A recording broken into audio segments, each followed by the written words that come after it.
backyard was left almost completely demolished after the destruction of Hurricane Maria in Puerto Rico.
A canine search team located 2 missing teens in a collapsed shed behind their home.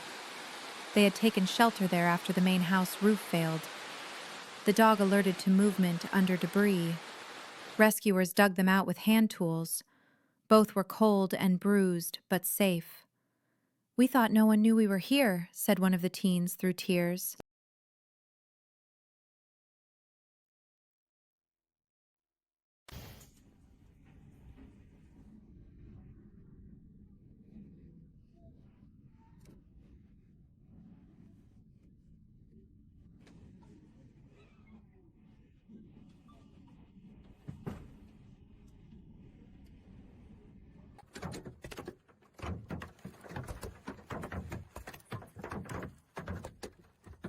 A storm rips the roof off a shed with the owner still on top of it. After the storm cleared, dozens of residents posted photos of found items Besides a to couple help of neighbors bruises, he was reconnect with completely lost fine. property. One family was shocked to see their trampoline wedged high in a pine tree 2 streets over, despite having tied it down. "It looked like a nest for giant birds," the father said. The trampoline frame was twisted, but mostly intact. With help from a tree service, they managed to recover it. "Next time," he laughed, "I'm chaining it to the car." Officials continue to warn that unsecured backyard items can become deadly projectiles in hurricane winds.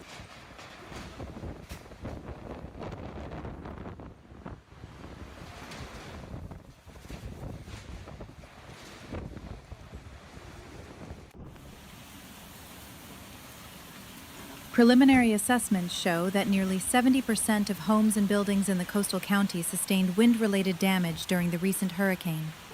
Over 40 mobile homes were completely overturned, and at least 12 commercial structures lost significant portions of their roofs. Utility poles were snapped along 19 major roads, and wind gusts were measured up to 129 miles per hour in some areas. Officials noted that older buildings were disproportionately affected. Insurance teams have begun documenting losses, with early estimates in the hundreds of millions. Emergency shelters remain at capacity as debris removal continues.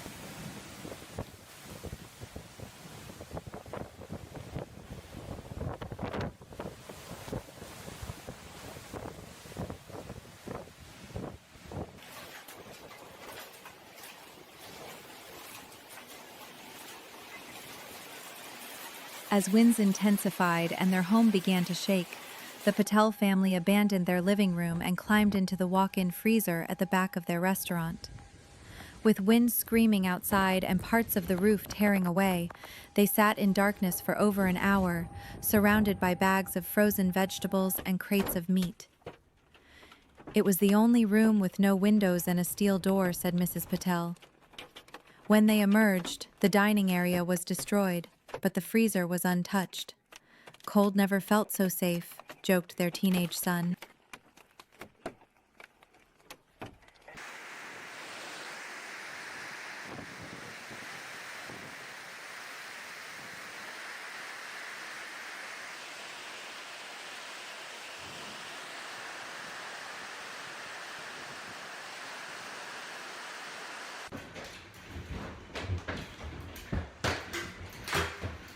She didn't cry when the window broke or when the front door blew open.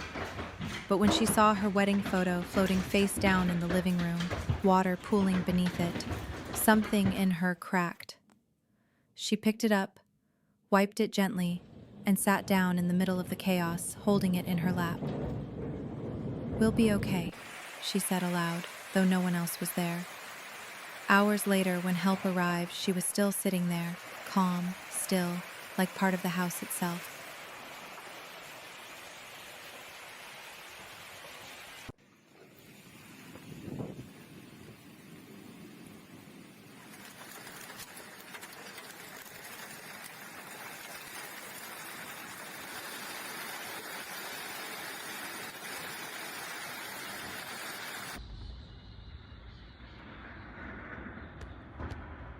Isso é a natureza. Barra Shopping Sul. I was holding a mug of coffee when it happened. 1 second, the porch was there, the swing, the plants, the little welcome mat. The next, it lifted like a magic carpet and vanished into the sky. I didn't scream. I just stood there with the door open and wind roaring like a jet engine. That porch had been there since '89. My daughter took her prom pictures on it. My dog gave birth under it, and now it's gone. I found the swing 2 blocks away, still swaying. Everything else? Somewhere in Kansas, maybe.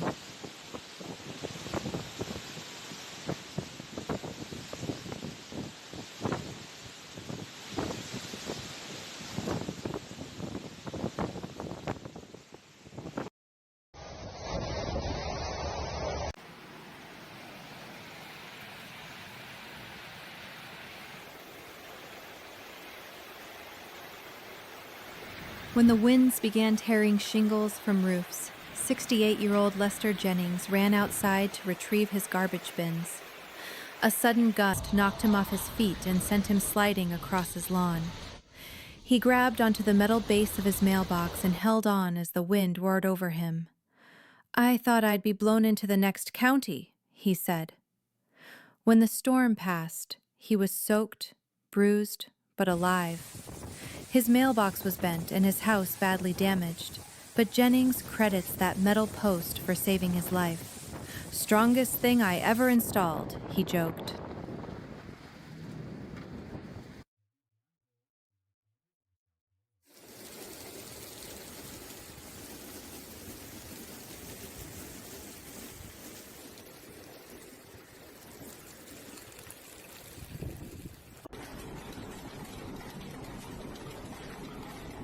The downtown business district was left in ruins after sustained winds sheared off signage, shattered storefronts, and caused partial collapses in 4 commercial buildings. The city estimates more than $70 million in damage to infrastructure alone. Crews are still working to clear glass and metal from the main thoroughfares. Of the 123 businesses surveyed post-storm, only 27 were able to reopen. Local officials have requested federal disaster relief as cleanup efforts intensify.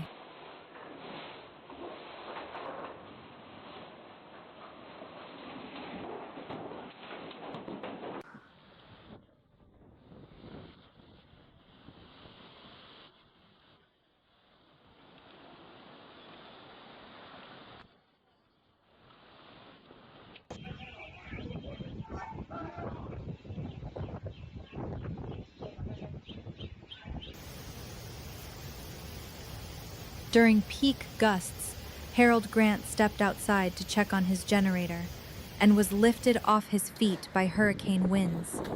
He landed 30 feet away in a muddy ditch, stunned but alive. "It felt like a hand just picked me up and dropped me," he said.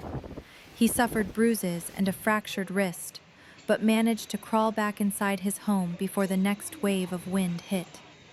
Emergency crews later found trees snapped like twigs in his yard. "I'll never take wind warnings lightly again," Grant said from his hospital bed, smiling weakly.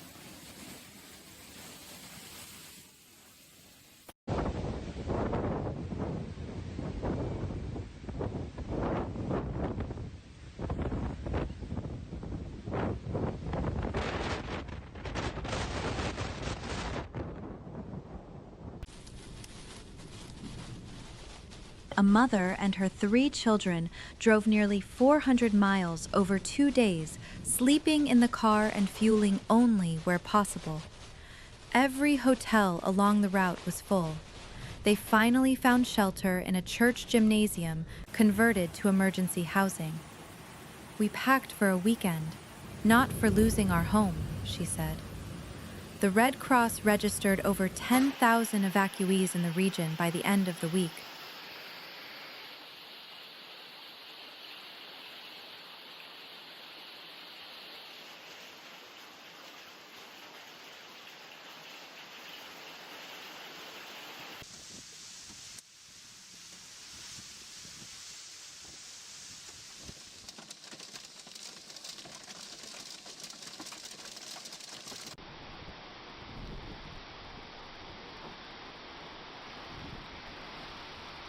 The 140-year-old bell tower of St. Jude's Church collapsed overnight as hurricane winds exceeding 100 miles per hour battered the region. Witnesses described a thunderous cracking sound before the structure crumbled, scattering bricks across the square. No one was injured as the area had been evacuated, but the loss of the historic landmark hit locals hard. "It was the soul of this town," one resident said through tears. Authorities say the winds were too strong for the aging structure to withstand. Volunteers are already planning to preserve parts of the wreckage for future restoration.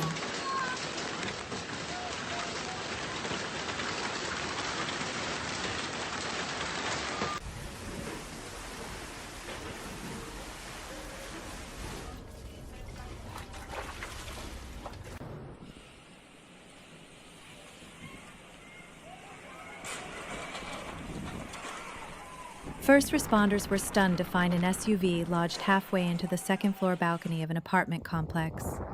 According to witnesses, the parked vehicle was lifted by extreme winds during the hurricane's peak and hurled across a 40-foot embankment.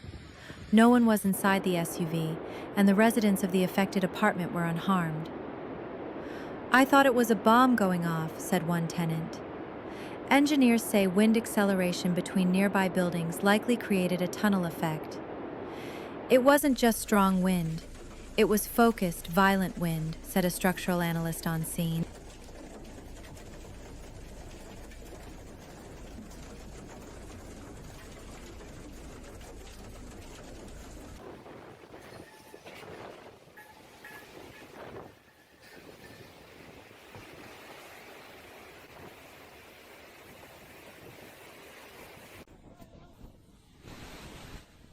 When the hurricane hit, 74-year-old Tom Delaney refused to leave his hilltop cabin.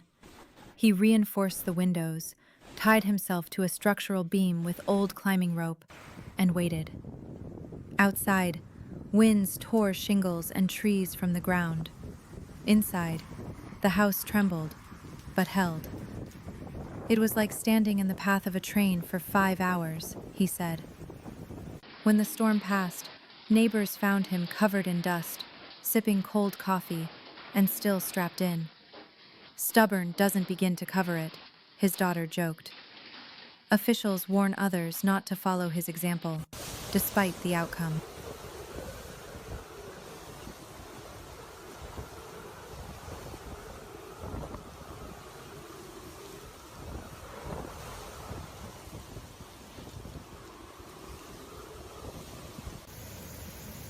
More than 800 homes were damaged or destroyed across the 3-county region after the storm's landfall.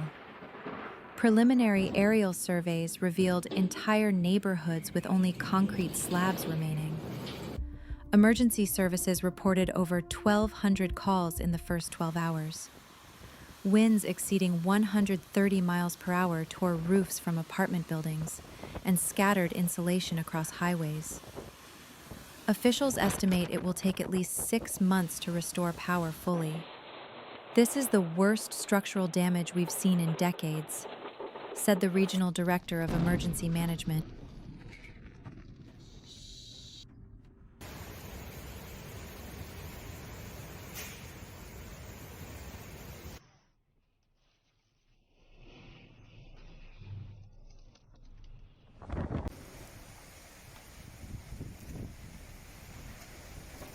A 30-foot metal billboard was torn from its supports and hurled through the second-story window of a downtown apartment complex. Miraculously, no one was in the room when it hit.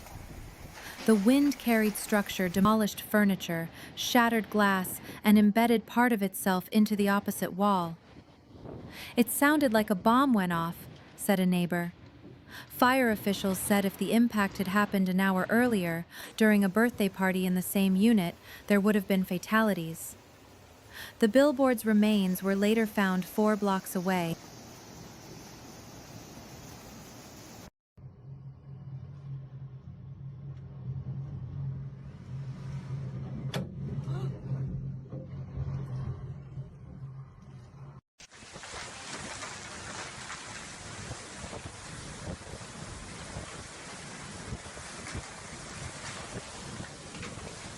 When the winds ripped the roof from their small home, Ana Martinez had only seconds to react. She threw a mattress over her 2 young sons and laid across it as debris slammed into the walls and shattered glass flew. "It sounded like a freight train crashing through the sky," she said. For nearly an hour, she held still, praying the house wouldn't collapse. The family was later found shaken but unharmed. The house was destroyed, except for the bedroom where they hid. "She saved their lives," one responder said. "Pure instinct and courage."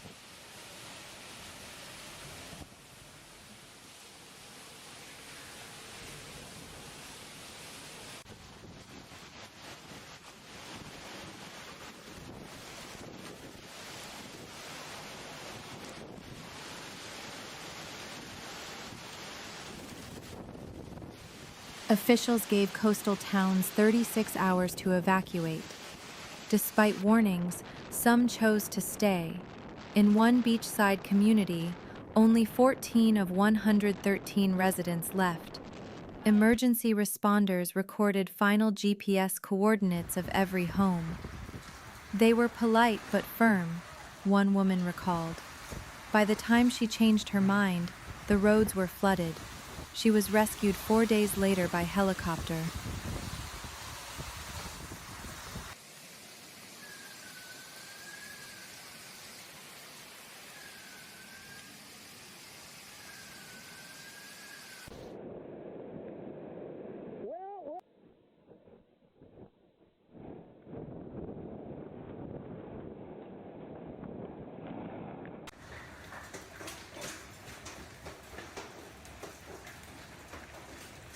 A caravan of RVs and pickup trucks crawled along the interstate, packed with families, pets, and everything they could strap down.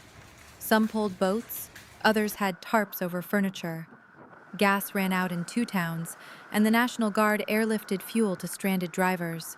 It was the largest civilian evacuation the county had seen since the 1990s, with more than 150,000 people leaving in under 48 hours.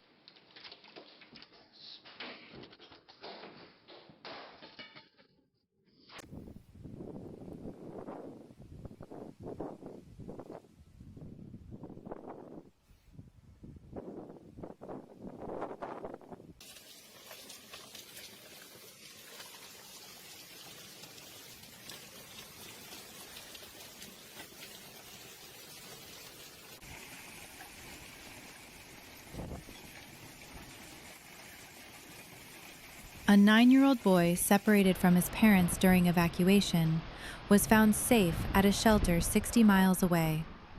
Volunteers shared his photo online, and it was seen by a cousin who contacted officials. Reunification took 2 days. "He was scared but okay," said a nurse at the shelter. Over 200 children were temporarily unaccompanied in the days following the storm.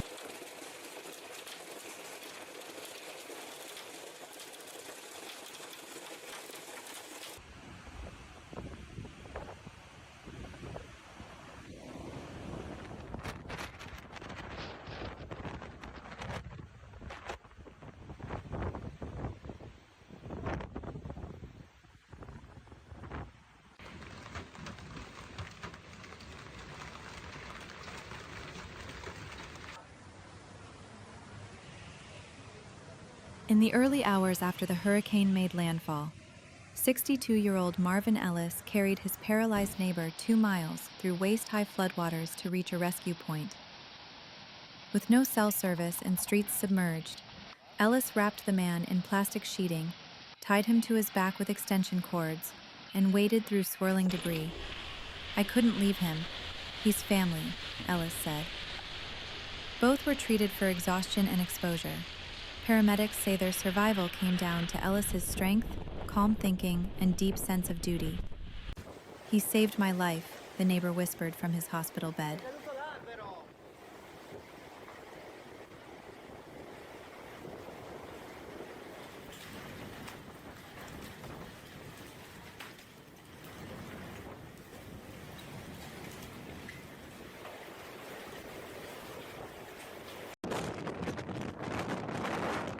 When the hurricane hit, 16-year-old Brianna lost nearly everything.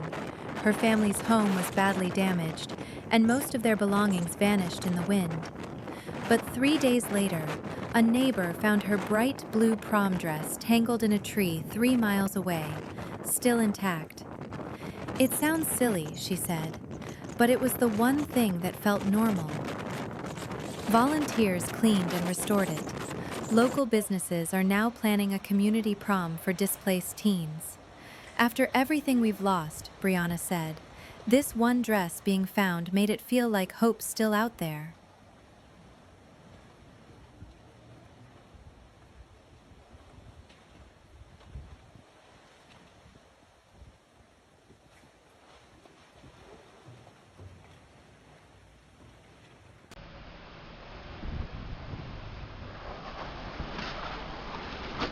A rescue team responding to a 911 call found an elderly man trapped in his attic by rising water. He had broken through the ceiling with a crowbar and waited for 18 hours with a flashlight and a transistor radio.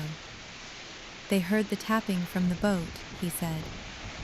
"He was dehydrated but otherwise fine. They were angels," he said of the crew.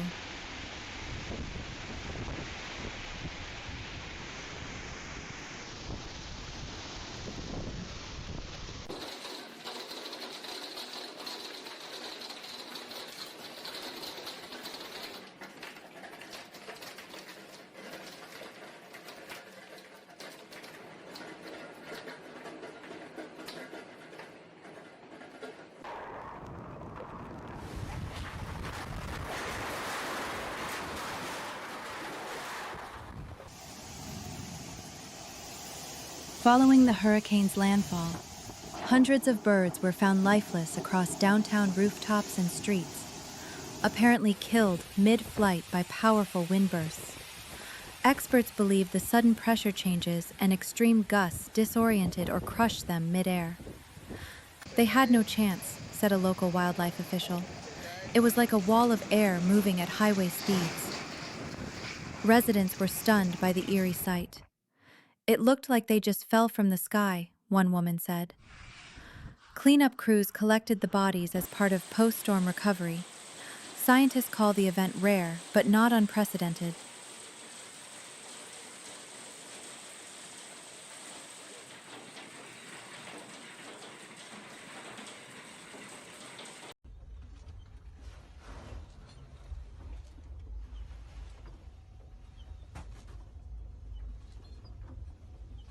An old man stood in the ruins of his workshop, running his hands over rusted tools he'd once polished every week. The wind had knocked down one wall, but left the other 3 standing, like a set on a stage. He didn't speak much as neighbors offered help. Instead, he swept sawdust from the floor, straightened a stool, and set a bent hammer carefully on the bench. "It's not gone," he finally said. "Just quieter now."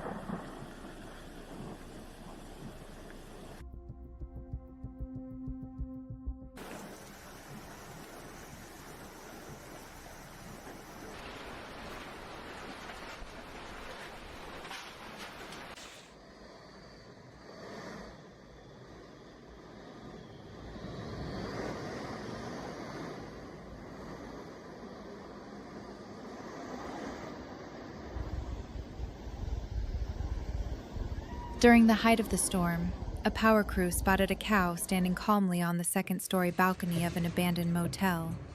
The wind had apparently pushed it up a ramp and into the building. The balcony railing kept it from falling. It was safely led back to ground level once winds died down. Locals now call it the flying cow miracle, and the motel owner says he's never seen anything like it. Still had better manners than most guests, he added.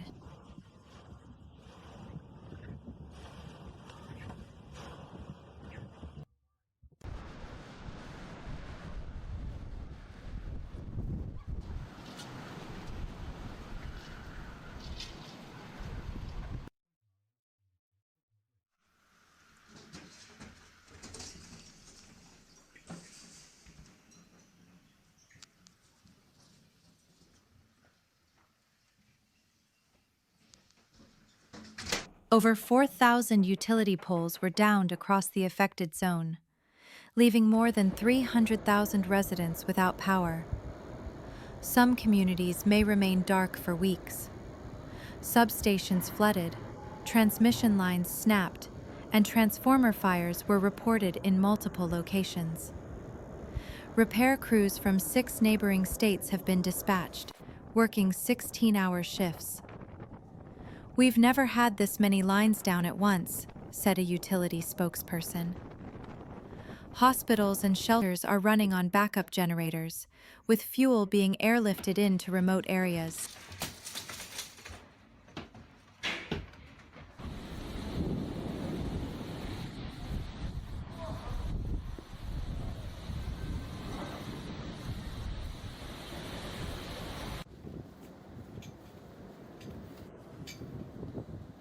Responders searching a flooded street found a 2-year-old girl sitting on a floating couch, soaked but alive, her arms wrapped tightly around the family dog. No adults were nearby. The home had been destroyed hours earlier, and it's believed the rising water lifted the furniture to safety. The dog, a Labrador mix, reportedly barked until rescuers approached. Both were taken to a shelter, where the girl was quickly reunited with relatives. "We don't know how they survived," one firefighter said, but that dog never left her side. Authorities are calling it a small miracle amid widespread devastation.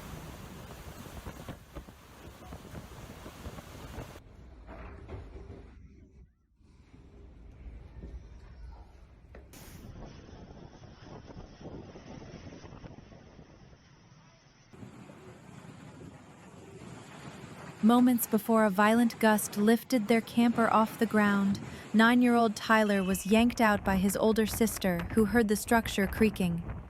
"I don't know why, but I just grabbed him and ran," she said.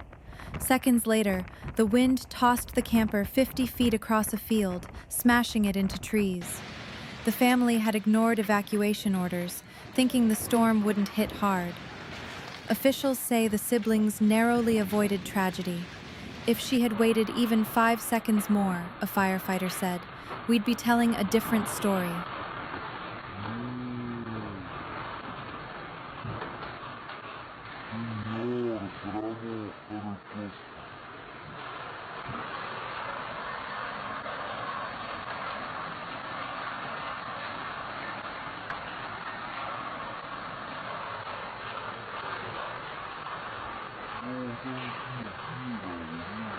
After the hurricane and